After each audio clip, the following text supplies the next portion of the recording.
4 PM news network में दोस्तों आपका स्वागत है। मैं हूं आपके साथ राशिद ज़हीर। क्या बीजेपी इसी तरह से चुनाव दर चुनाव जीतती रहेगी?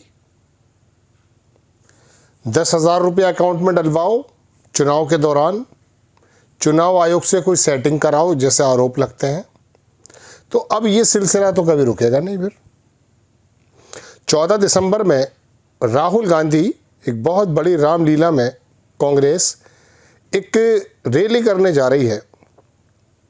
इसमें कौन कौन शामिल होंगे? पूरा इंडिया गठबंधन होगा, नेता होंगे, ये तो 14 तारीख से को ही मालूम पड़ पाएगा। लेकिन बीजेपी से किस प्रकार से आप निपटारा कर सकते हैं? आप 10,000 रुपया अकाउंट में डाल सकते हैं? नहीं। जहां एक दो जगह, 2-4 जगह सरकारें हैं, वहां तो चलो हो सकता है कुछ काम कर दें, लेकिन क्या आप चुनाव आयोग से सेटिंग कर लेंगे? इस तरह से जब भारतीय जनता पार्टी का एक एक जगह, एक एक विभाग में आप समझ लीजिए पूरी तरह से कब्जा है। आप चुनाव आयोग की बात कर रहे हैं। मैं आपसे अगर यूं कहूं कि जनाब जितने भी IAS लॉबी है, यहाँ पर अमित शाह के आदमी बैठे हैं, फिर क्या करेंगे आप? चलिए इसको छोड़ दीजिए। हाई कोर्ट, सुप्रीम कोर्ट में जो जजेस हैं, उनके जिस तरह से आते हैं फैसले, उनसे क्या महसूस होता है आपको? सारे संस्थान और जो भी देश को चलाने वाली प्रणाली है, उस पर पूरी तरह से लगभग कब्जा बीजेपी और अमित शाह का है। ऐसे में विपक्ष के लिए बहुत ही कम गुंजाइश बचती है। और सबसे बड़ा उस पे तुर्रा ये है कि ये तो तमाम संस्थान तो उनके कब्जे में है ही। बहुत बड़ा जंक लोगों के रूप में उन्होंने जहन ही बदल दिए हैं। रवीश कुमार जो कहा करते थे ना कि उन्होंने दर्शक ही बदल दिए हैं, वो बात बिल्कुल ठीक है। 31% से लेकर 38% तक के बीच में उनका जो वोट बैंक आ चुका है, उसमें भले 20-22% तो उन्हीं का है। बाकी तोल मोल वो झोल करके कुछ भी तरीके से वो ले आते हैं, अपने विपक्ष को बिखेर करके ले आते हैं। तो फिर तो कोई मसला बनता नहीं है। सबसे पहली बात तो दोस्तों ये है कि बीजेपी को हटाना ही क्यों है? ये लोग श्रीलंका या पाकिस्तान से तो आए नहीं हैं। जब कांग्रेस 60-70 साल या 50 साल या 40 साल हुकूमत कर सकती है, तो मोदी या बीजेपी या RSS से समर्थित पार्टियां हुकूमत क्यों नहीं कर सकती? दिक्कत क्या है? मोदी जी क्या देश के वोटर नहीं हैं? बिल्कुल है, कर सकती हैं। तो पहले तो यह तय करना पड़ेगा कि दरअसल इनको हटाना ही क्यों है।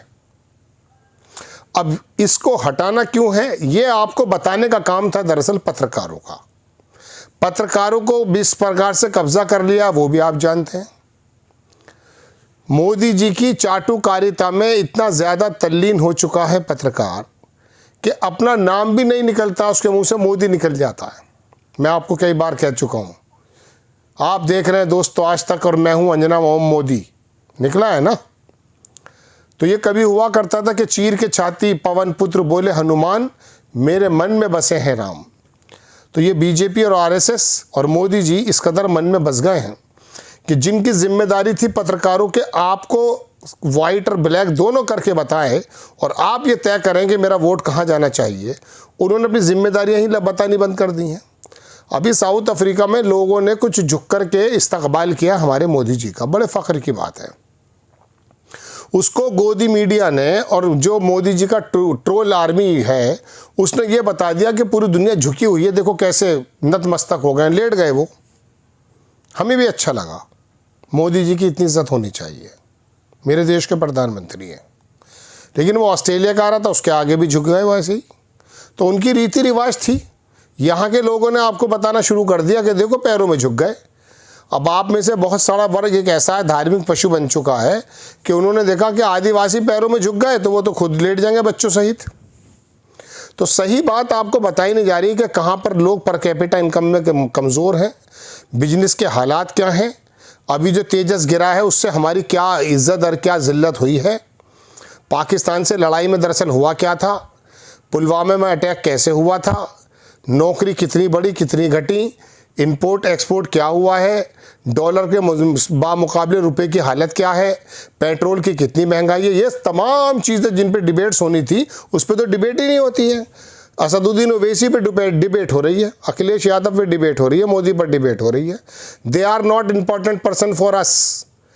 हमारे लिए इम्पॉर्टेंट मुद्दे हैं, होने चाहिए, लेकिन ये गोदी मीडिया आपको बताता ना, उस मीडिया ने तो ये बता दिया कि बस झुंझुना लेकर के मोदी मोदी करेंगे।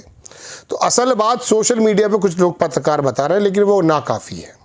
तो हटाना तो इसलिए है दोस्तों कि देश को जितनी ज़्यादा एक स्पीड देकर गई थी कांग्रेस की सरकार मनमोहन सिंह के समय, उसी स्पीड पर अगर हम चलते रहते तो शायद आज हम किसी हद तक बहुत मजबूत हालत में होते। आपको बताया जाता मजबूत हालत में, लेकिन वो मजबूत हालत होती नहीं। तो हटाना तो इसलिए है, इन मुद्दों पर फेल है। अब वो हटे कैसे, ये है सवाल। देखिए, हटेंगे ऐसे कि इसके अंदर तो ये कांग्रेस बिहार का चुनाव हारते ही, राष्ट्रीय जनता दल बिहार का चुनाव हारते ही देश में ऐसा माहौल बन गया है कि मोदी अजय हैं, ये हारे नहीं जा सकते। अभी दिल्ली में जब ये होगी तो इनके कार्यकर्ता ही जो हस्ताक्षर करके फॉर्म भेज रहे हैं, वहाँ इनकी ज़रूरत नहीं है, आम लोगों के घर जाना पड़ेगा, सारी पार्टियों को इकट्ठा होना पड़ेगा। और सबसे बड़ी बात इस खबर की जो मैं आपके सामने लेकर आया हूँ वो ये है दोस्तों कि बंगाल में ममता बनर्जी अकेली ना लड़ें, अखिलेश यादव और राष्ट्रीय जनता दल का स्टालिन सब वहाँ डेरा डाल दें, टेक्निकल टेक्नोक्रेट्स लेकर आएँ, टेक्निकल लोग लेकर आएँ, डीएम से कहें ये मशीनें जो लेकर तू जा रहा है पहले रुक, प्रावधान के मुताबिक अगर है तो मशीनें हमें चेक कराओ, 1-1, 2-2, 3-3, 4-4 बार। चुनाव आयोग के ऊपर इस प्रकार से शिकंजा कस दे कि वो चाहने के बावजूद भी टेक्निकल भी और फिजिकल भी कोई गलती ना कर पाए। यही तो शक है। कोर्ट की लड़ाई भी लड़ी जाए, सुप्रीम कोर्ट के आगे धरने दिए जाए, रामलीला ग्राउंड में नहीं, सुप्रीम कोर्ट के प्रांगण में इकट्ठे हो जाओ सब, जो तरीका वहाँ पर है उसको लड़ाया जाए, उसको लड़ना चाहिए वकीलों की जमात लेकर के। और जो चुनाव एक प्रदेश में अगर हैं तो तमाम इंडिया गठबंधन के तमाम दलों को वहाँ पर महीनों पहले ही बसेरा कर लेना चाहिए। ये नहीं है कि अब भाई आएंगे जीत में और हार में आ जाएंगे, तो मौत ज़िंदगी में तो सभी आते हैं, आपने कौन सा बड़ा काम किया। तो इस प्रकार का हल्ला बोल अगर प्रोग्राम आप करेंगे तो तब इस पूरे प्रबंधन से, इस पूरी जमात से, इस पूरे के पूरे इंतज़ाम से तब आप लड़ सकते हैं। अदरवाइज़ जैसे बिहार के अंदर चुनाव का रिजल्ट पलट दिया गया है, बंगाल और उत्तर प्रदेश का भी पलट जाएगा। आपको खबर अगर अच्छी लगती है बराए करम चैनल को सब्सक्राइब करें, शेयर करें। नेक्स्ट टाइम मैं किसी खबर के साथ हाजिर होता हूँ। जय हिंद।